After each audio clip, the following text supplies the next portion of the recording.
ko, lahat ng mami naman ganun. Lahat ng nanay naman ganun. Pag first baby, syempre, during pregnancy, ayan, parang excited ka. Lahat, syempre, bago. First time mo maglihi, first time mo malaman na buntis ka, first time mo magka-baby, first time mo maramdaman na makita at saka maramdaman na lumalaki yung tiyan mo, first time mo din na yung mood mo pabago-bago. Depende, iba naman kasi pag may period, iba yung menstruation na pabago-bago sa yung pregnancy na mood changes. So, yun, okay din. Yun yung sa first pregnancy, lahat bago sa'yo eh. Kumbaga, hindi mo alam kung paano mo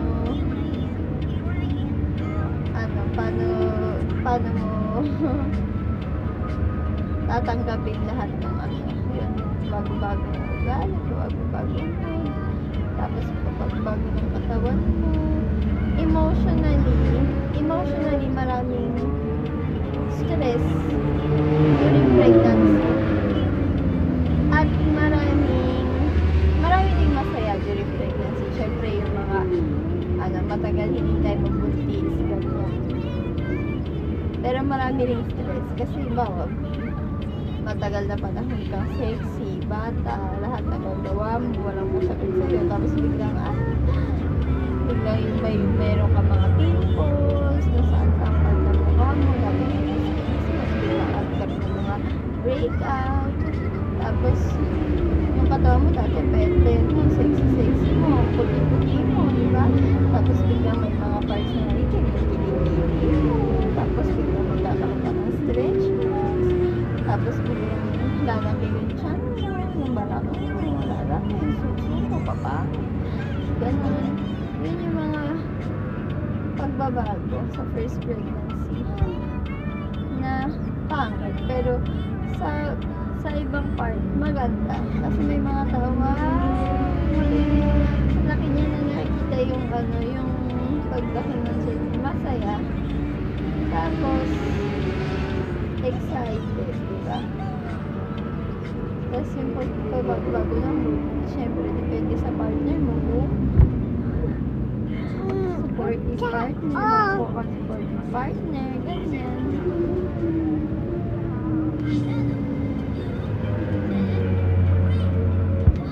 Tapos ayun, Tuesday, yep.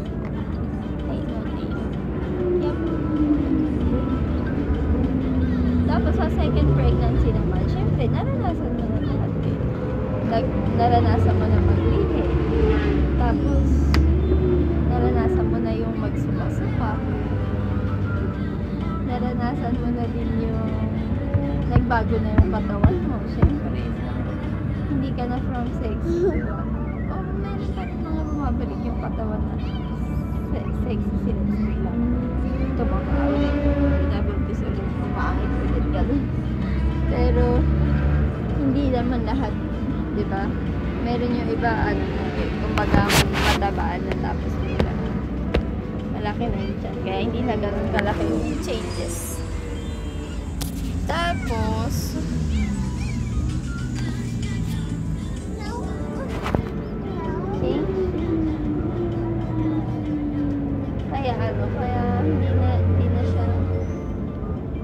kaya hindi na ganun ka nakakabigla yung mga pagbabago kasi halos lahat naranasan mo na eh. Pag alam mo na yung gagawin mo sa first baby mo, kasi during pregnancy yung first baby mo, hindi mo alam eh.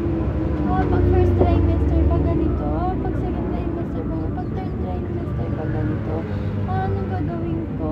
Kung anong sabihin sa'yo, gagawin mo lang, ganun lang. O kaya magsa-search ka lang.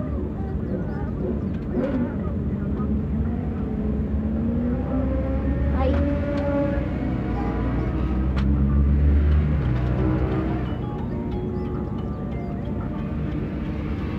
Tapos sa second pregnancy mo, nung first pregnancy ko, hindi naman ganyan, okay naman,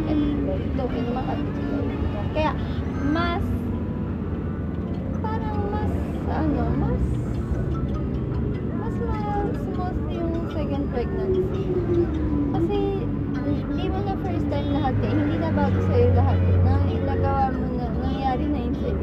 Naulit lang. Tapos, alam mo na kung ano yung mga effective tsaka hindi effective. Yung mga kailangan tsaka hindi kailangan. Sa gamit, sa physical,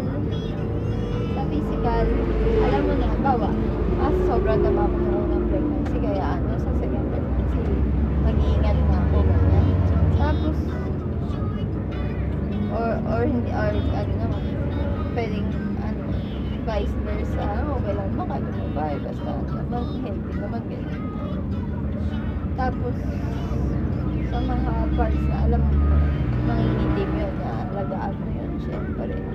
Tapos, sa pimples, syempre, magagawa, hormone. Emotional, yun, siguro, sa tingin ko, mas madali ng, mas madali ka, hindi ko alam kung sa lahat yun, pero mas madali kasing, kayanin yung hirap ng pagbubuntis. Kapag alam mo na meron ka support sa magulang mo man, sa kapatid mo man,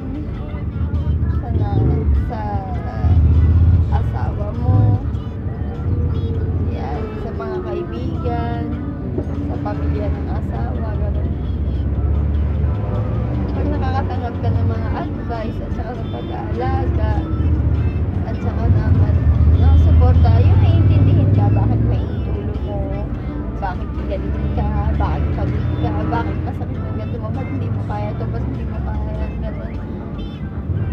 Ba't ayaw mo nito, ba't tinatamad ka, ba't yung mga gano'n. Mahalaga na merong nakakaintindi kasi sa'yo. Yun. Ano pa ba? Ang mahirap lang para sa akin. Hindi ko alam kung para sa lahat, pero ang mahirap para sa my baby number 1 at baby number 2. Kapag magkasunod, sa akin kasi nabuntis ako na 1 year old, mahigit pa lang baby ko, parang after niyang mag 1 year old, mga 3 months, after niya mag 1 year old.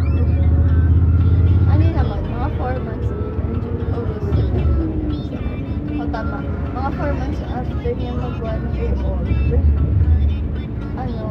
nabuntis ako. So, ang lagay, maliit pa siya, baby pa siya. Ayun, may part na masakit, sobrang sakit sa puso kasi sorry baby, kasi gusto pa kitang gusto ko sana long attention ko pa sa'yo. Gusto pa kitang babyhin. Gusto ko pang ibigay lahat sa'yo, parang gano'n. Tapos biglang nasundan. Sa baby number 1 kasi, hindi nasal talaga namin siya. Hindi rin namin siya na dumating sa akin.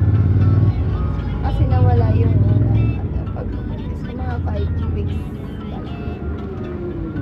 Tapos sa baby number 2, hindi namin siya planado. Pero hindi namin siya tinatag.